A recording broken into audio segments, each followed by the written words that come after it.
Hello everyone welcome my another mini blog.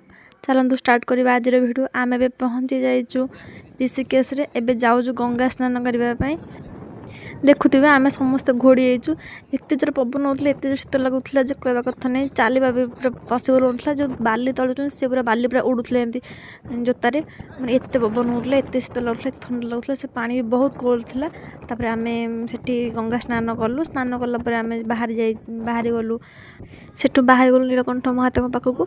से clip सब मु आग भिडियो अपलोड करी। आपण मैंने जदि नेक्स्ट वीडियो देखा चाहते ताले मो चैनल को सब्सक्राइब लाइक और शेयर करने जमा भी भूलुनी। बहुत ही मजा मस्ती होता। तापर से पहुँची गंगा स्नान कला करने पूर्व किसी फोटो क्लिक करी मुझे आर्क दूचे। ए दिन चली किंतु ये जो फोटो देखला पर से मोमेंट सब मन पड़ जाव। ये हूँ सार आ मु ये हूँ गेल्हा आ चाचा। रोचे जय जगन्नाथ।